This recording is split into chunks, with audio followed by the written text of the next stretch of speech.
নমস্কার সবাইকে, আবারও চলে এলাম নতুন একটা রেসিপি নিয়ে। ফুলকপি, আলু ও সাধারণ কিছু মশলা দিয়ে ফুলকপির ঝোল। রান্নাটা সিম্পল কিন্তু স্বাদ অতুলনীয়। প্রথমে ফুলকপিটা সিদ্ধ করে নিয়ে তারপর আলু ও ফুলকপিটা তেলের মধ্যে দিয়ে ভেজে নিয়েছিলাম। ভেজে নিতে একটা মশলা তৈরি করে নিয়েছিলাম, যেটা তরকারির মধ্যে দেবো। তরকারির মশলাতে দিয়েছিলাম পেঁয়াজ, আদা, কাঁচা লঙ্কা, জিরে, পোস্ত ও কিছু চারমগজ ও কাজু, এগুলোই দিয়েছিলাম। দেন কড়াইতে তেল দিয়ে ফোড়ন দিয়ে দেবো। ফোড়নে দিয়েছি তেজপাতা, শুকনো লঙ্কা, এলাচ ও সামান্য একটু দারচিনি। দেন যে মশলাটা মিক্সির মধ্যে পেস্ট করে রেখেছিলাম ওটা কড়াইতে দিয়ে দেবো। দিয়ে কিছুক্ষণ নেড়ে নেব, ভালো করে কিছুক্ষণ নেড়ে নেব। নাড়া নাড়া হয়ে গেছে, আর সামান্য কিছুক্ষণ উল্টে পাল্টে নেড়ে নেব।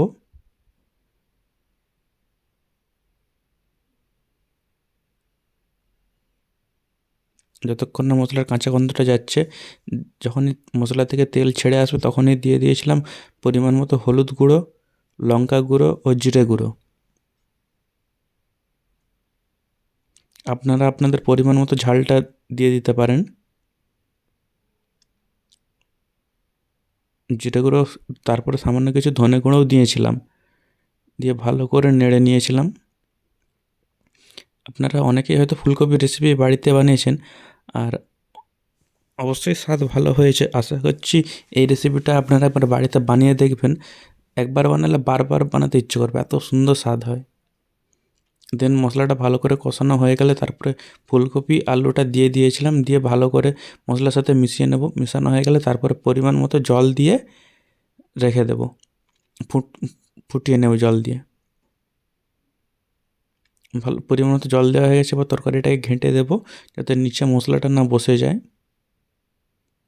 তরকারিটা ভালো করে এবার গ্যাসটা একটু মিডিয়াম টু হাই ফ্লেম করে দিয়ে ভালো করে তরকারিটা ফুটিয়ে নেব।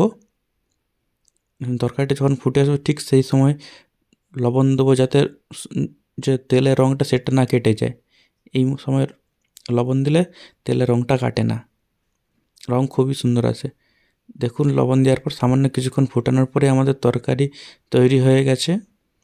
এবার অন্য পাত্রে দিয়ে দিলে আমাদের তরকারি তৈরি। অন্য পাত্রে উল্টে নিয়েছিলাম, দেন আমাদের তরকারি তৈরি।